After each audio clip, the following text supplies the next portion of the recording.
Hey, it's Dennis Gray, and we are on show number 86 of the Australian Rock Show. Thank you for listening in. However you listen in, we really do appreciate it. You know, one way you can show your support and follow our podcast is by simply liking our Facebook page. Quite recently, we clocked up our 500th Facebook fan, somewhat of a milestone in our world, and we appreciate the support of each and every one of you out there. So just before we clocked over the 500 mark, I came up with this idea that I would contact the person who gave us the 500th like, and for fun, see if they wanted to come on the show, talk some music, play some tunes, which they would select. And that lucky listener was Brant Palko, who listens in from Saskatoon in Canada. I didn't really know how my idea would plan out. I mean, not everyone wants to be interviewed, and some folks are no doubt apprehensive, maybe a little shy about coming on a podcast. But I'm sure you'll all agree with me after listening to this episode that my idea to celebrate 500 Facebook likes was a good one, due largely to Brant. Very cool guy who has an amazing knowledge of Australian music. Great taste in rock and roll, and it was a lot of fun having him on the show. We'll probably do a similar thing when we clock over 1,000 likes somewhere down the road. Brant has done time in an outfit called the Heat Scores and co-hosts an amazing new podcast called You Don't Know Mojack, where they explore and look over in great detail every release on the SST record label. Of course, as many of you out there will know, SST were the groundbreaking punk label which kicked off in LA in the late 70s and released stuff by Black Flag, Meat Puppets, Minutemen, Subhumans, to name but a few. It's a great concept and a massive undertaking to go through a label's entire catalogue. So again, You Don't Know Mojack is the name of the podcast, which you need to search out. Anyway, folks, enough of my yapping. Let's hear the chat with Brant after a tune. Volume up now, folks. Here are the Celibate Rifles from 1987's Roman Beach Party album with Jesus on TV. Hey, Brant, it's Dennis from the Australian Rock Show. How are you doing? Pretty good. How are you doing? I'm very well. I wish to say thank you for agreeing to come on the show. It means a lot. And as I mentioned to you online, it's a fun way to celebrate our 500th Facebook fan, to talk some music and crank some rock and roll, all of which are your selections. Thanks for having me. You're welcome. How did you discover our podcast? And if I may be so bold to ask, what are your thoughts on the Australian Rock Show? Well, I love the podcast. You've had some great guests on there.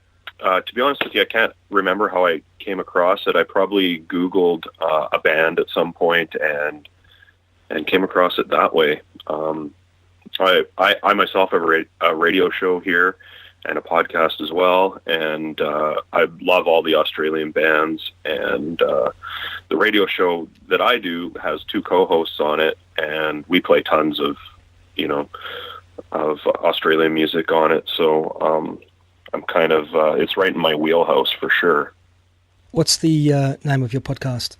The name of my podcast is called You Don't Know Mojack, and it's relatively new. A friend and I started it, and what we're attempting to do is go through the entire SST Records catalog from start to finish and kind of discuss each release. And we've had a few guests on it, like Mike Watt and Joe Carducci, who ran the label for many years. But mostly it's just my friend and I talking about just kind of geeking out on some of our favorite records. That's a pretty cool concept to look over a complete label's catalog. How many releases are on that label? Oh, hundreds, like 400 to 500. Wow. It's quite ambitious. Yeah. Do you listen to a lot of other podcasts? Yeah, I'm really into politics, so I listen to a lot of political stuff. Mostly, I have a job that allows me to listen to music and podcasts all day, so I kind of split my day between music and then podcasts and audiobooks. And there's so much content out there that it's just it's tough to keep on top of all of it sometimes. Overwhelming is the word I would use. Yeah, for sure, but in a good way. So you mentioned you have a little bit of knowledge of Australian rock and roll. What are some of the bands you're interested in? Well, mostly, I mean, I grew up listening to like AC/DC and Rose Tattoo and stuff. But I mean, a lot of the stuff we play on our radio show that we do here in town is, you know, the Radio Birdman and On type bands, you know, like Cellup, and a lot of the more like the Spencer P. Jones stuff, like all the Tex Perkins bands, and, you know, all the Don Mariani stuff. We just love all that stuff. Wow, you've got, it sounds like you've got excellent knowledge of Australian rock and roll there. Yeah, probably not as much as you, but I can have a conversation about it, that's for sure. I'm staring at a giant stack of Australian albums right now as we speak. Wow, that's cool. And we share a mutual Facebook friend, I noted, in Jeff Dahl. Can I assume you dig punk rock? Oh, yeah, for sure, yeah. I mean, I grew up in the 80s, so I grew up around, you know, listening to hardcore, and at some point got into, you know, like more of the early 70s stuff and proto-punk and like the Dolls and those kinds of bands and the New York stuff, and that kind of led me to some of the more, you know, I'm a big fan of like some of my favorite bands are like the Lazy Cowgirls, and Jeff Dahl was loosely, you know, associated with them, and yeah, I'm a big Jeff Dahl fan, and just I really run the gamut. I'm in Canada, so there's tons of great Canadian bands that I love, of course, and I'm really all over the map for what I'm into, for sure. Let's test your memory. So what was the very first record which you purchased? Let's go for an album. Well, as I said, I grew up in the 80s and I got into music quite young, so, you know, for me. And so I'm pretty sure the first album I got was Twisted Sister Stay Hungry, which was, I would have been about 12 when that came out, and it was a huge album at the time. Yeah. Well, there's a bit of a Dictator's connection, I guess, and you know, a lot of us, I definitely bought all that Twisted Sister stuff growing up into hard rock and heavy metal, as well as different genres, and it's good stuff. I think it still stands up. I still listen to Twisted Sister. Yeah, I still listen to Twisted Sister. So, well, let's rip into it with your first song selection. What are we going to hear and why? Well, one of my favorite bands, I picked all Australian stuff, so one of my favorite bands is the Screaming Tribesmen, and I have a 12-inch EP that I'm looking at right now called Move a Little Closer that came out on Dutch East India Trading, and my favorite song by the Screaming Tribesmen, which I believe I first heard on the, I want to say the Do the Pop compilation, but I actually think it's a different one that came out on Raven Records, the name of which is escaping me right now, but it's called My True Love's Blood. Brant, what's the music scene like in Saskatoon? Well, I've booked a venue here for many years called Amigos. I've booked it for about 18 years. It's kind of, I don't want to toot my own horn, but a very well-known venue in Canada. It's been a live music venue for 30 years, and we've had tons of legendary bands play there over the years. I've played in tons of bands myself over the years, and it's pretty good here. I mean, it's a relatively small town, but there's you know, tons of really great bands that tour from here and are doing quite well, and it's a cool little scene for sure. Now, my geography, it wasn't my strong point in high school, but so where you're located, it's not too far from the Montana border, correct? Yeah, it's fairly close, yeah. Relatively speaking. Okay, when Dennis Tech lived there, he lived in Billings, Montana for a number of years. Pretty sure he did the odd live show. Were you aware that he lived there, and did you go and check him out? I did. I think I had heard that at one point, but I didn't see him. A friend of mine did some touring with him in a band called The Last, I can't remember. But I'm pretty sure he did some touring with The Last of the Bad Men or something like that. Does that sound familiar? Yeah. Yeah, a friend of mine named Troy Zach did some touring with them for a while. But yeah, no, I've never seen Dennis Tech or a Radio Birdman or anything like that. And to my knowledge, they've never come anywhere around here. So you mentioned you play guitar. Who are your influences as a guitar player? Oh, I'm all over the map. I grew up in the 80s, so of course I loved, Eddie Van Halen growing up and stuff like that, and all that kind of stuff, like Randy Rhoads and all those shredder guys. Some of my favorite guitar players are, I really like Rory Gallagher, Roy Buchanan. I'm really all over the map myself. I played in a surf band, so went through a really big like Link Ray, Dick Dale phase, and all the newer surf bands, or the kind of the surf craze of the late '90s. I was into all of those bands, like the Volcanoes and all that kind of stuff. So spent a lot of time listening to that kind of stuff. Davey Allen and the Arrows, and I'm really all over the place. So I'm going to get off track here. So are you in an outfit called the Heat Scores, correct? Yes, I was. Yeah, that was the surf band I mentioned. Okay. The originators of the Hub City Hot Rod Sound. That's us, yeah. Yeah. And do you have somewhat of a following in that area, or you just gig sporadically? Well, we've been broken up for many years, and some of the one guy I do the podcast with that I was mentioning, he played in the band, and he doesn't live here anymore. So I'm married, I've got kids and stuff, and kind of just the most guitar playing I do right now is teaching my kid to play. So I've kind of drifted away from being in a band myself. It was kind of one of those things that was becoming a little too much like work for me and not so enjoyable anymore. And so I kind of just at a certain point just said, why am I still doing this? I'm not really enjoying it. So maybe one day again, but I've got other creative outlets right now and that I'm really enjoying. So at first I felt guilty about it. I'd run into people, that I used to play with, or people on the scene that would, ask me why I'm not still playing. But to be honest with you, I don't really miss it. And maybe someday I will, and I'll go back to it. But I played in a bunch of bands around here for many years. So I checked out before our interview, was there a compilation on Much Music, which came out in 1997 on the Heat Scores? Yeah, there was. Yeah, there was some couple of cool tracks on there. I quite enjoyed it.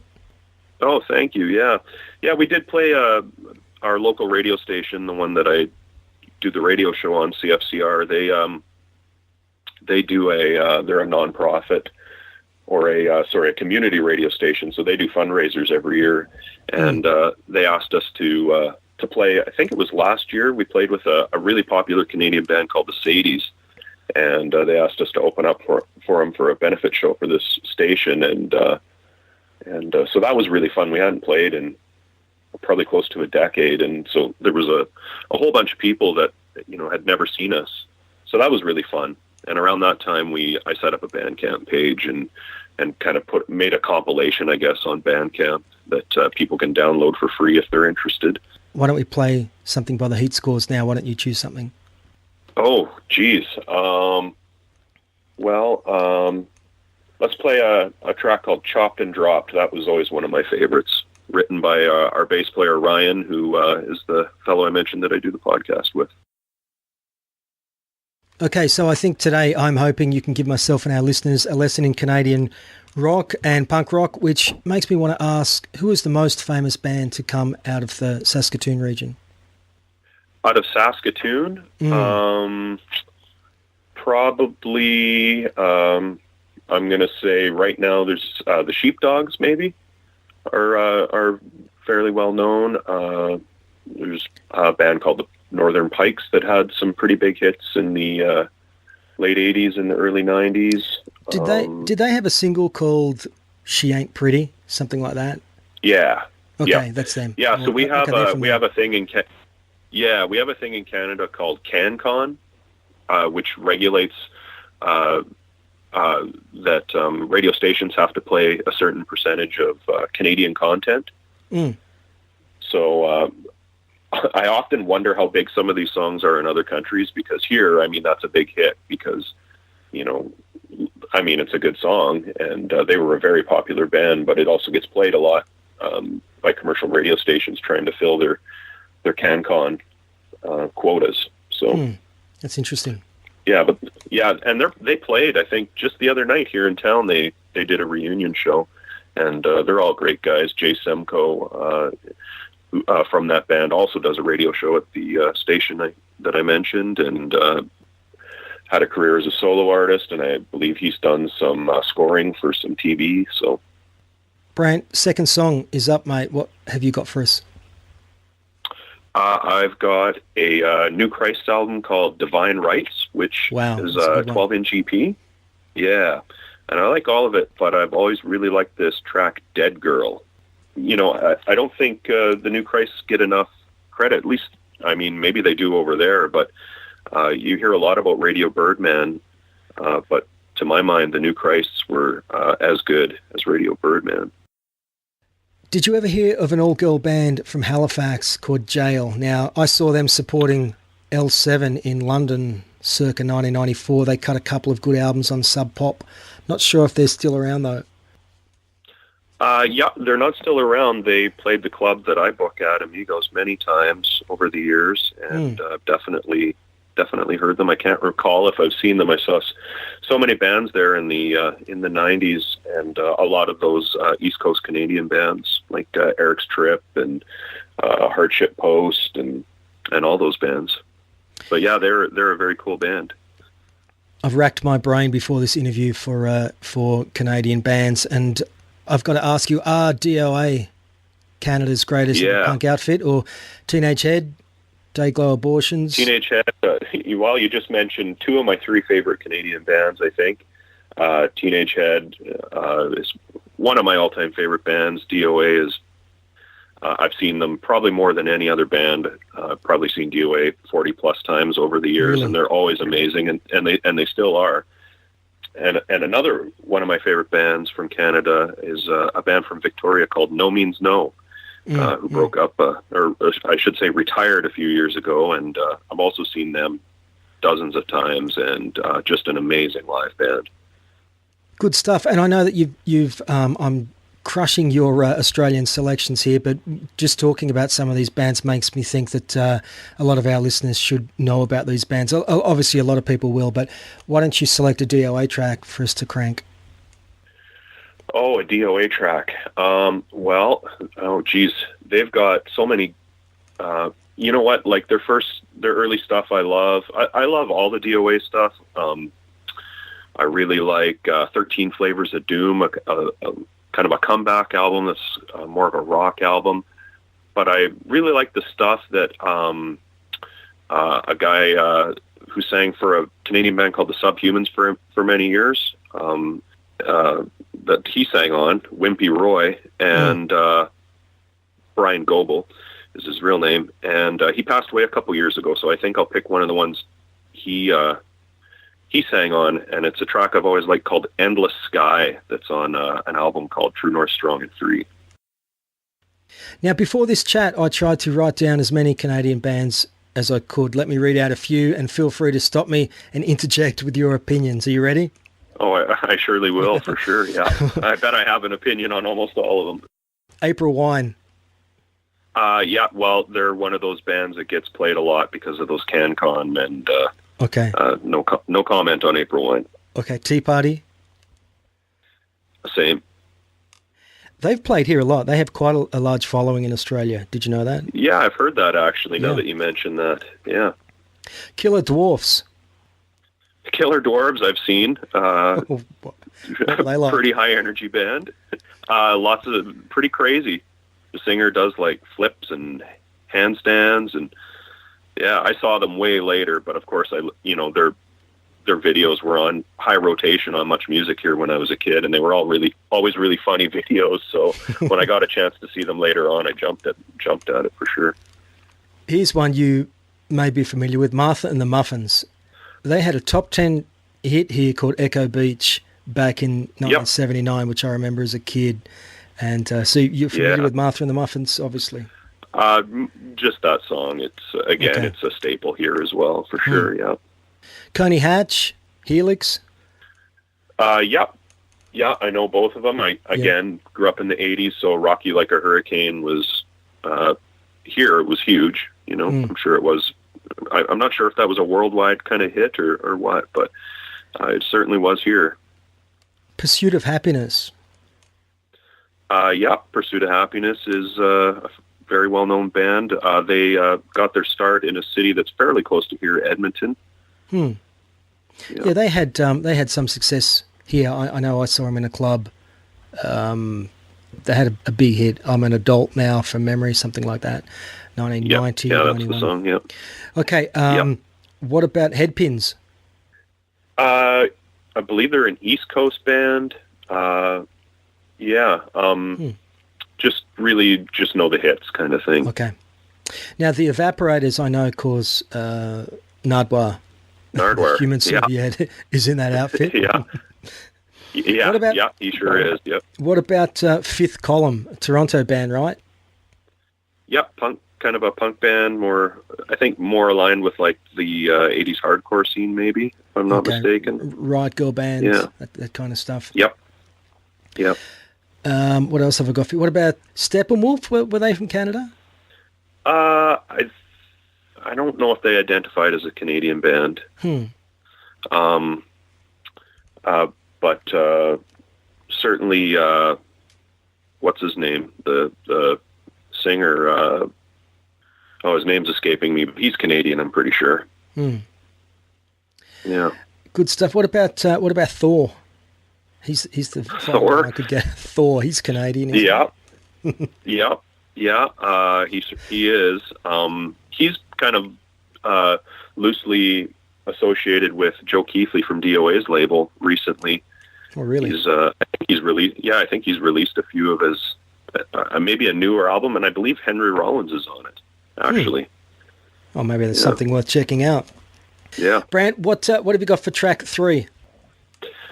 I picked a newer Don Mariani project called Datura 4 from their newest album. It's called Harry Mountain. It was one of my picks for Album of the Year last year, and I like the lead-off track, Fool's Gold Rush. There's another all-girl band who hail from your homeland, not as raw as Fifth Column. I think they were called Kitty. They had some commercial success in the UK when I was living there 20-something years back. Do you remember Kitty? Well, there's no. It sounds familiar, but I'm not. It sounds like something I've heard, but I'm not super familiar with them. No. Okay, let me hit you with a couple of final questions before we wrap up. If you had to name maybe 2 or 3 of your most memorable live shows you've attended, who would they be? Well, one of the first shows I booked at the club I work at was the Jacobites, and I'm a huge fan of Nicky Sudden and Dave Cusworth, and they were touring the album God Save Us Poor Sinners, which is their best album in my opinion. It's the best thing that either of them have probably done, although I love a lot of their solo stuff, and that was an amazing show. And they had a week off between shows, which at the time we had an apartment that bands could stay in for free above the club, and they stayed there for a week and got to spend some time with them, and so that was really great. I saw the Lazy Cowgirls a couple times. They're probably one of my they for sure are one of my top 5 favorite bands, and so that was awesome to see them. It was around the time of the Rank Outsider album, which is a peak time of the band for me, and so that was really great. Well, let's see, what else would be in my top shows? The Jesus Lizard were always an amazing live band. Got to see them a couple times, and they've always stuck in my mind as like one of the best live bands ever, for sure. What do you have for song number 4, Brant? What have you selected and why?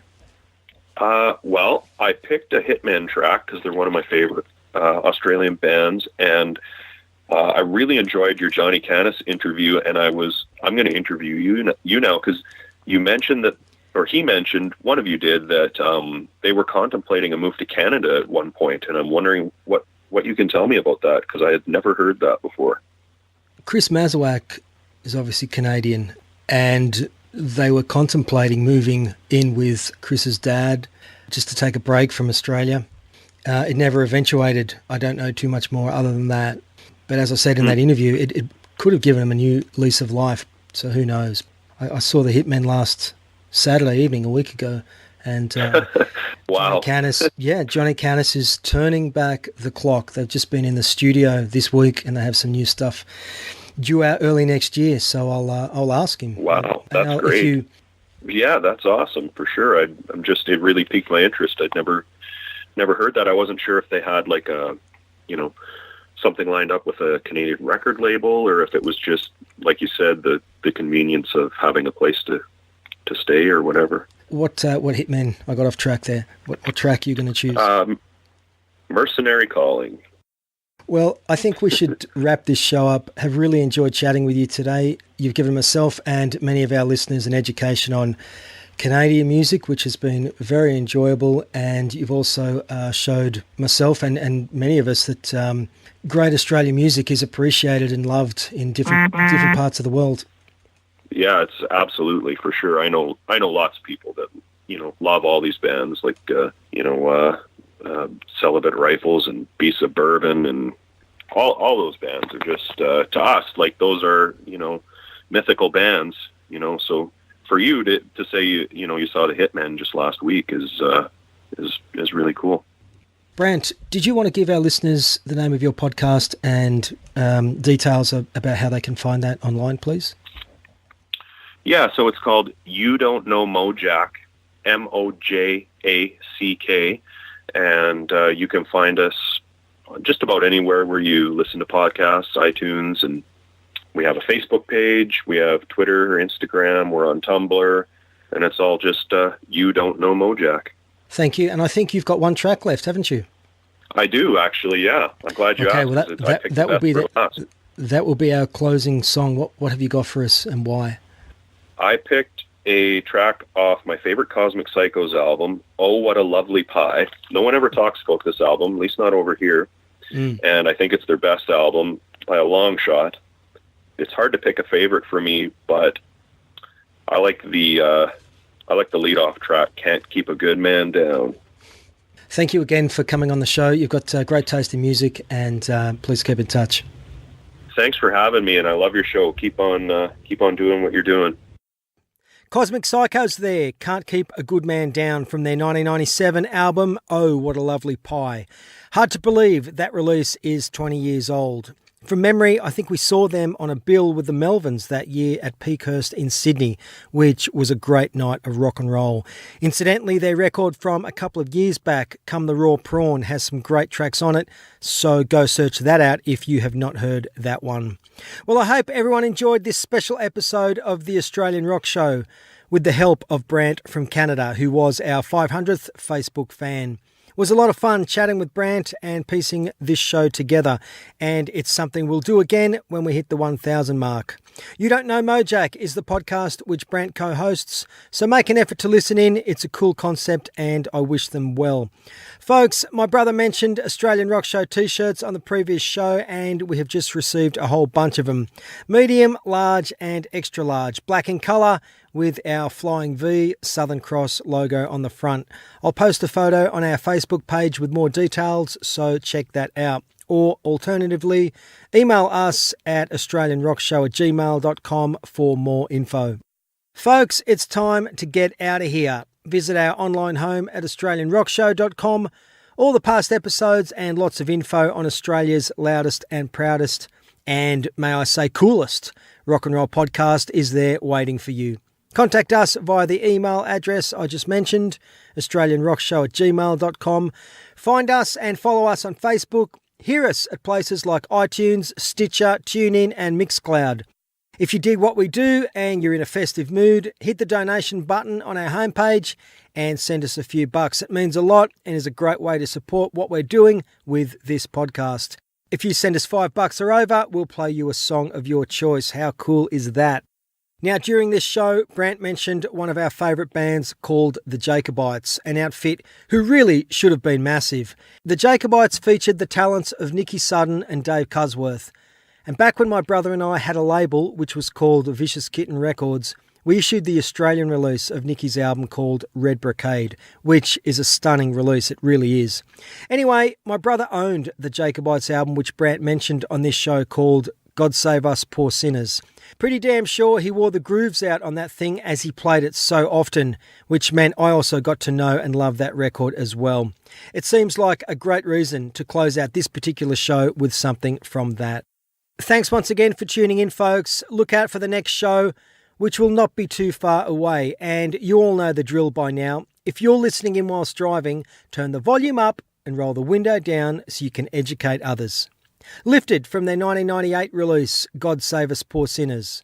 Here are the Jacobites with the album opener, God Save Us. This is Dennis.